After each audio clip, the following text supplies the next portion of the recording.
Saudara-saudara terkasih, sekarang memasuki Yerusalem seri ke-8. Gereja Makam Suci, atau lebih suka orang menyebutnya Gereja Kebangkitan, Church of Resurrection atau Church of Anastasis dalam bahasa Yunani. 4 peristiwa terpenting dalam keyakinan umat Kristiani, selain situs gereja kelahiran Yesus Kristus di Bethlehem tentunya. Lihat video ke-22. Ini adalah tempat di mana Yesus Kristus disalibkan di Golgota, wafat dan bangkit dari kematian, terutama pada perayaan Jumat Agung dan Minggu Paskah setiap tahun. Kristus telah menaklukkan salib. Di dalam ada lebih dari 30 kapel dan ruang ibadah dari beberapa situs Kristen yang tidak ada dalam artikel atau petunjuknya, termasuk kapel penampakan Yesus kepada ibunya, Chapel of the Apparition of Jesus to His Mother, yang ada di dalam video ini. Apakah Ibu Yesus yang pertama melihat Tuhan kita yang telah bangkit? Paus Yohanes Paulus II berpikir demikian. Ikuti terus video ini sehingga kita menemukan jawabannya. Gereja Kebangkitan didirikan oleh umat Kristen di Yerusalem pada abad keempat, merupakan tempat paling suci di dunia dan menarik peziarah untuk memberikan penghormatan kepada Juru Selamat Yesus Kristus. Belum memasuki Gereja Kebangkitan, mari simak nubuatan Perjanjian Lama tentang sengsara Yesus. Yesaya bab 52 ayat 13 sampai bab 53 ayat 12 menggambarkan orang yang tak berdosa menebus dosa-dosa umatnya dan menyelamatkan orang-orang berdosa dari hukuman Tuhan yang adil. Tetapi Dia tertikam oleh karena pemberontakan kita. Dia diremukkan oleh karena kejahatan kita. Ganjaran yang mendatangkan keselamatan bagi kita ditimpakan kepadanya, dan oleh bilur-bilurnya kita menjadi sembuh. Tentang sengsara Kristus adalah teks kuno yang dikutip oleh Yesus sendiri ketika Dia mati di kayu salib. Dari kayu salib Yesus berseru dengan suara nyaring, "Eloi, Eloi, lama sabatani," berarti, "Allahku, Allahku, mengapa engkau meninggalkan aku?" Seperti seruan Raja Daud dalam Mazmur 22 ayat 2, bandingkan dengan Markus bab 15 ayat 34. "Segala tulangku dapat kuhitung, mereka menonton, mereka memandangi aku, mereka membagi-bagi pakaianku di antara mereka, dan mereka membuang undi atas jubahku." Mazmur 22 ayat 18-19 bandingkan dengan Yohanes bab 19 ayat 24. Dari kitab Kebijaksanaan Salomo sebagai nubuatan langsung sengsara Yesus, bab 2 ayat 12-20. "Marilah kita menghadang orang yang baik, sebab bagi kita ia menjadi gangguan, serta menentang pekerjaan kita.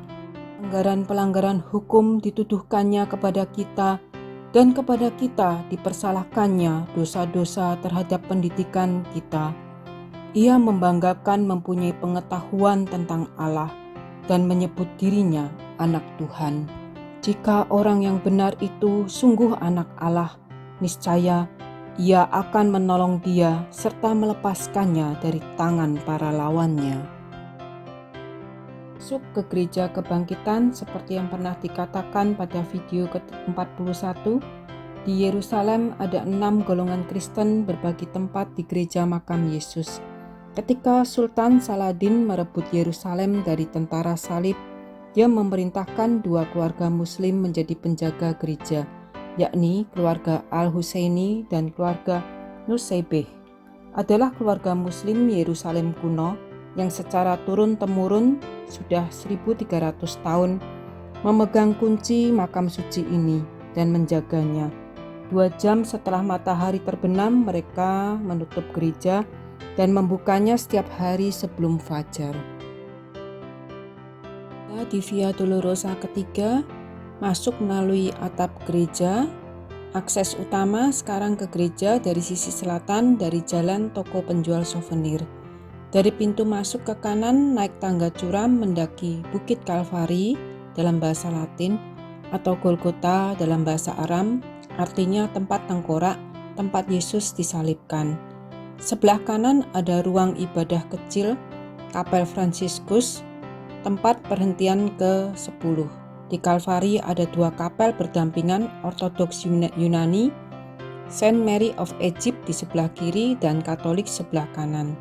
Ada perbedaan dalam dekorasi liturgi antara gereja timur dan barat.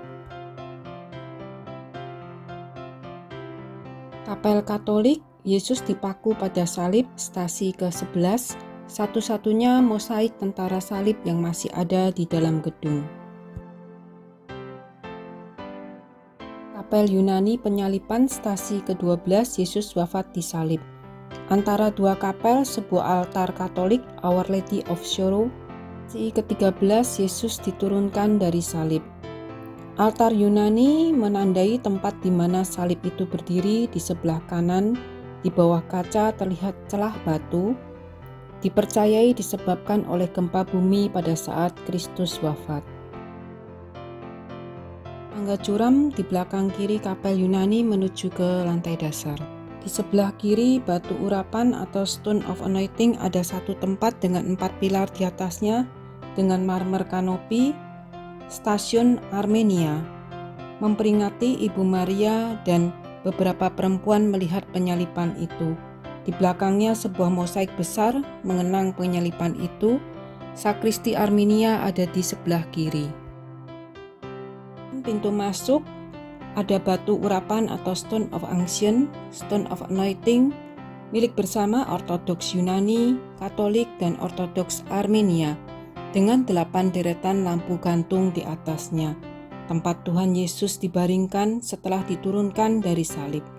Peziarah berlutut menciumnya dan mengakui bahwa batu ini menyisakan keharuman pada tangan rosario ataupun benda-benda yang dipakai setiap kali menyentuhnya. Lihat video ke-42.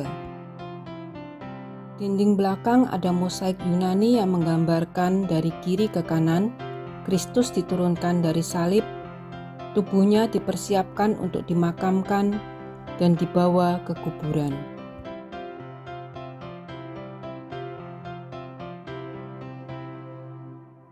Tanda struktur batu yang melingkar tinggi dan menutupi seluruh wilayah ini dikenal sebagai rotanda. Di atasnya adalah kubah besar yang berada di atas dengan semburat cahaya indah 12 sinar yang melambangkan para rasul. Terlihat keren sekali bila cahaya masuk dari atas saat musim panas seperti ini.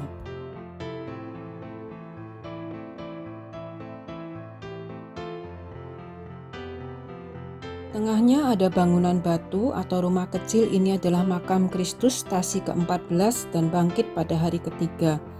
Ruang pertama disebut kapel malaikat, tempat malaikat menampakkan diri kepada para wanita. Lihat video ke-42. Di belakang kapel ada pintu sempit lainnya, pintu masuk yang sangat rendah menuju ruang makam Yesus.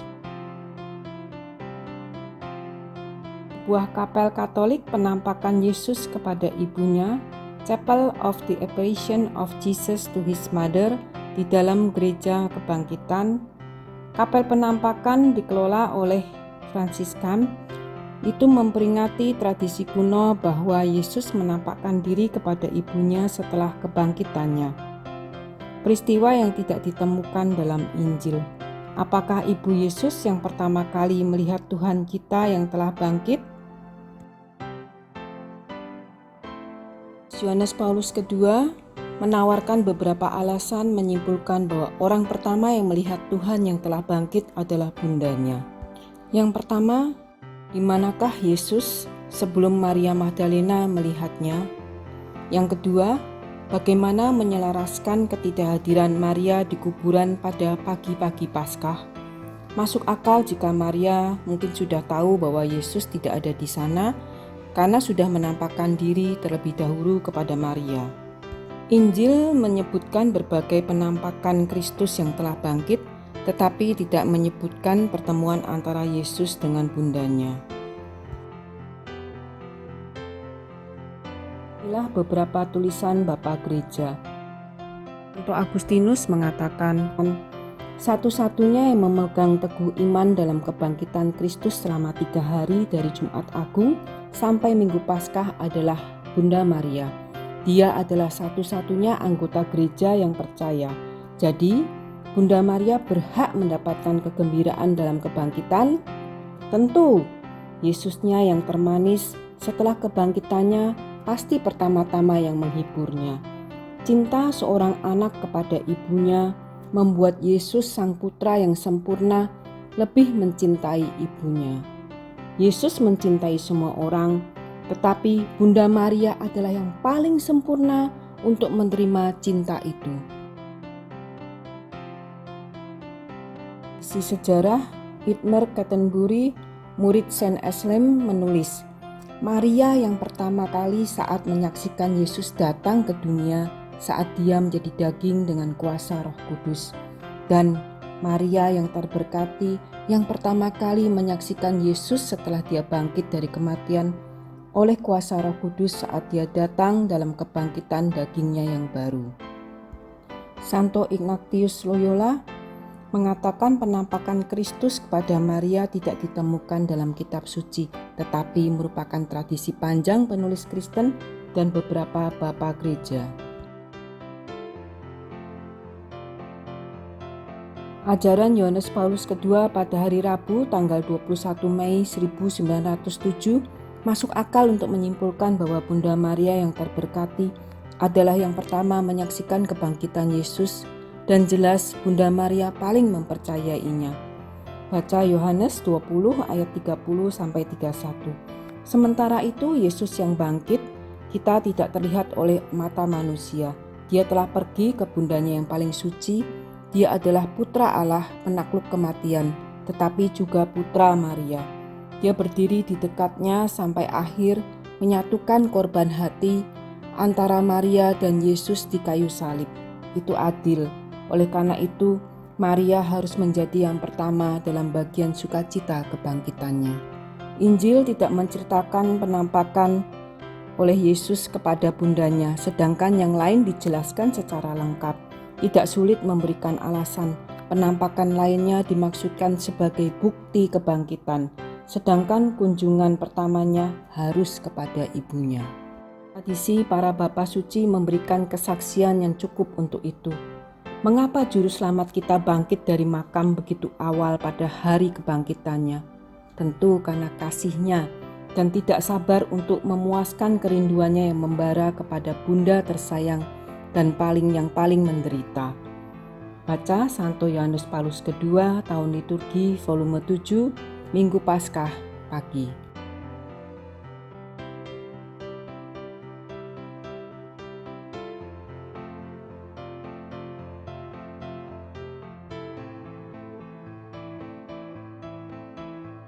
Sebagai penutup, begitu ragam banyak kapel dan golongan Kristen di dalam gereja Makam Kudus, tetapi banyak orang lebih menyebutnya Gereja Kebangkitan.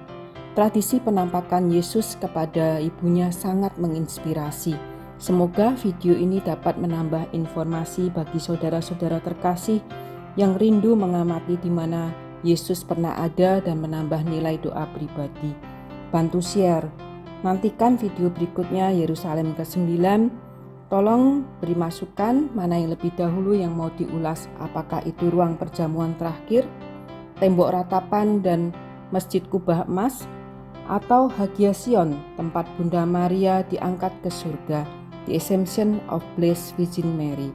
God bless you.